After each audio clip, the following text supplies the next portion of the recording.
El teléfono lleva 3 llamadas sin responder y tú lo estás mirando con la misma expresión con que se mira una trampa. No es que no quieras contestar. Es algo más complicado que eso, algo que no tiene una palabra limpia en el idioma cotidiano, una mezcla de agotamiento anticipado, de culpa por el agotamiento, y de la certeza de que si contestas, algo dentro de ti que llevas días construyendo se va a desmoronar en los primeros 2 minutos de conversación. Es tu madre. O tu padre. O tu hermano. Da igual el nombre en la pantalla. Lo que importa es esa sensación específica, inconfundible, de que atender significa volver a ser una versión de ti que ya no reconoces como tuya. Dejas que suene. Y mientras suena, no te sientes libre. Te sientes culpable de querer serlo. Eso también es parte de esto. El distanciamiento familiar es uno de los fenómenos psicológicos más comunes y menos hablados de la vida adulta. Las encuestas de los últimos años son consistentes en este punto. Aproximadamente 1 de cada 4 adultos en el mundo occidental reporta haber reducido el contacto de manera significativa con al menos un familiar cercano.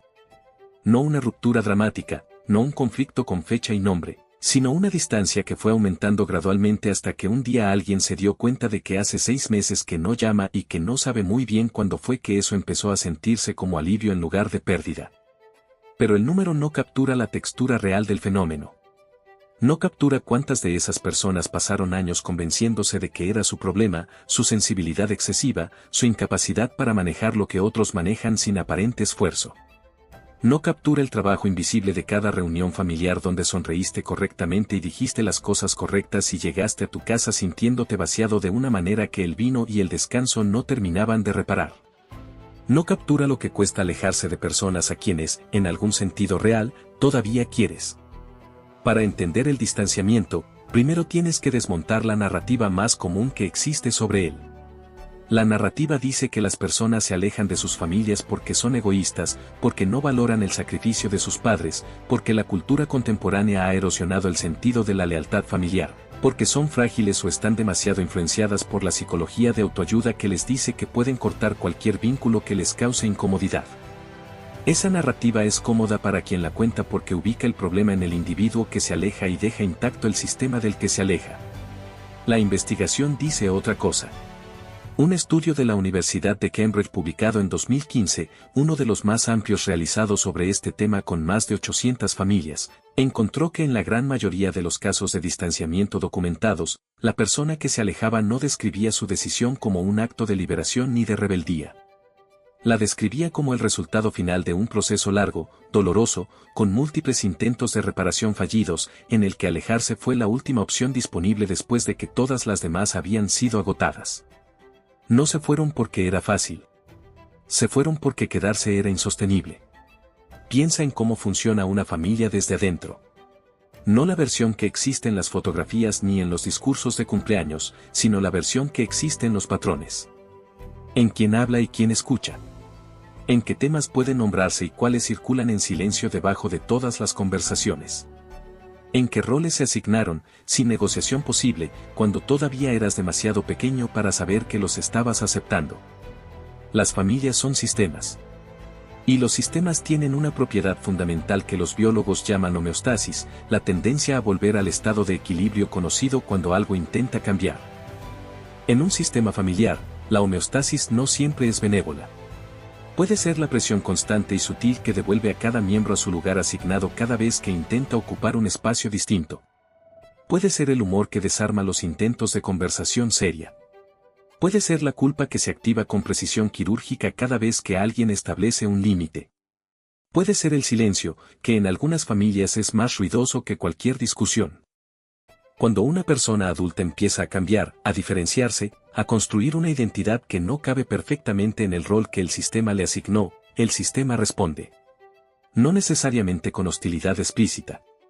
A veces con algo más difícil de nombrar, una resistencia ambiental que hace que cada visita, cada llamada, cada reunión, requiera un gasto de energía que va creciendo con los años.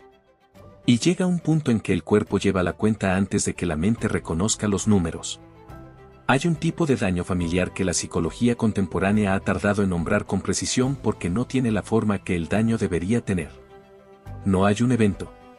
No hay una noche específica, una escena definitiva, un momento que pueda señalar y decir, aquí fue donde todo cambió.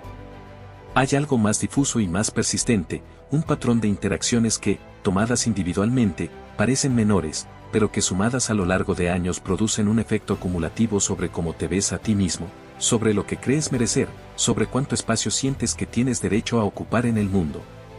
El término que los investigadores usan cada vez con más frecuencia es estrés tóxico crónico de baja intensidad. No el trauma agudo y reconocible. El desgaste silencioso de vivir en un ambiente donde tus emociones eran sistemáticamente invalidadas o donde el amor tenía condiciones que no estaban escritas pero que aprendiste a detectar con precisión, o donde ser tú mismo tenía un costo social que pagabas en forma de tensión, de crítica, de la sensación persistente de no ser suficiente de la manera correcta.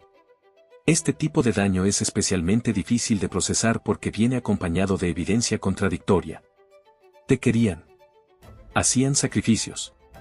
Estaban presentes. Y sin embargo algo no estaba bien, algo que no podías nombrar claramente porque no tenía la forma del abuso que conoces por su nombre. Y esa contradicción es exactamente la que hace que el distanciamiento sea tan complicado de sostener sin culpa. La culpa es el núcleo de todo esto.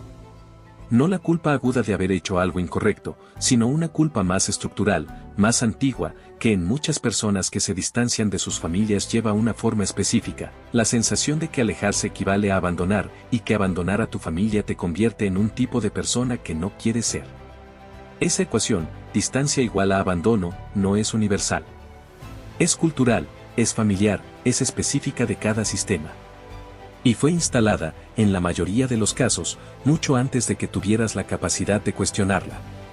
Los niños no tienen acceso a perspectiva. No pueden comparar su familia con otras y concluir que lo que experimentan no es universal. Para un niño, la familia es el mundo, y las reglas del mundo son las reglas de su familia. Si en ese mundo alejarse emocionalmente era traición, si poner distancia era crueldad, si tener necesidades propias era egoísmo, esas definiciones quedan instaladas como verdades sobre la realidad, no como convenciones de un sistema particular. Llegas a la adultez con esas definiciones en el cuerpo. Y cada vez que intentas alejarte un poco, el sistema las activa. No siempre desde afuera. A veces, con más eficiencia, desde adentro. ¿Qué harías si descubrieras que la voz que más te acusa cuando pones distancia no es la voz de tu familia, sino una voz que lleva décadas siendo tuya? Esto es lo que los psicólogos que trabajan con personas en procesos de distanciamiento familiar describen como uno de los momentos más difíciles del proceso, el punto en que la persona se da cuenta de que ha internalizado tan completamente las expectativas del sistema familiar que ya no necesita que nadie se las recuerde. Se las recuerda sola. La culpa funciona como un mecanismo de control que eventualmente se vuelve autónomo. El sistema no necesita estar presente para que funcione. Bastó con que estuviera presente durante suficiente tiempo, durante los años de mayor plasticidad neurológica, para que la lógica del sistema quedara grabada en los circuitos de la autoconciencia. Y así, paradójicamente, la persona que más te juzga por alejarte puede no ser ningún miembro de tu familia. Puede ser tú misma, operando con el código que te dejaron.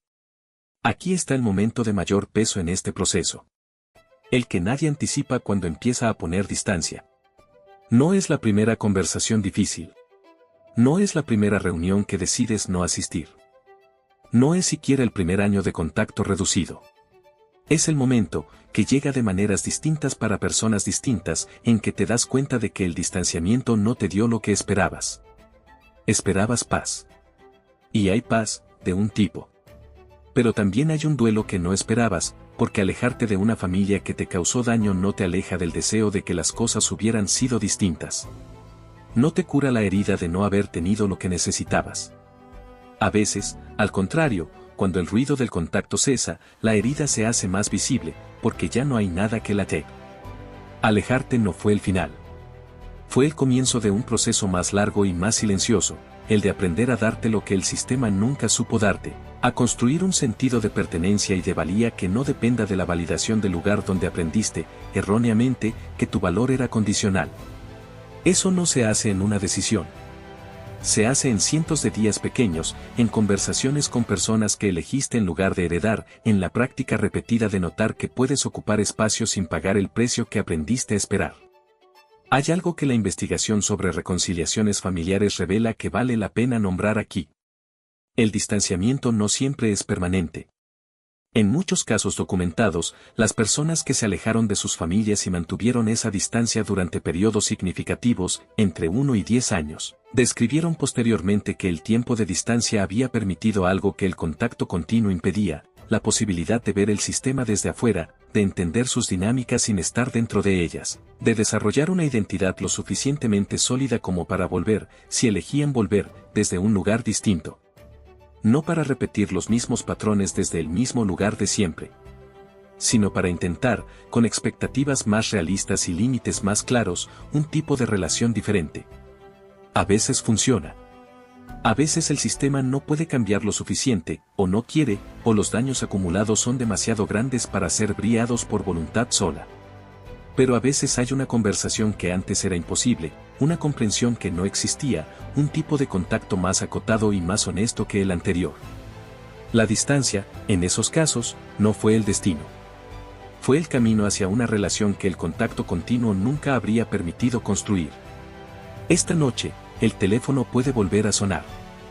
Y en ese momento, lo que sientas, sea lo que sea, alivio o culpa o agotamiento o el deseo contradictorio de contestar y de no contestar al mismo tiempo, no es evidencia de que eres una mala persona ni de que tomaste una decisión equivocada ni de que el amor que tienes es insuficiente o está roto.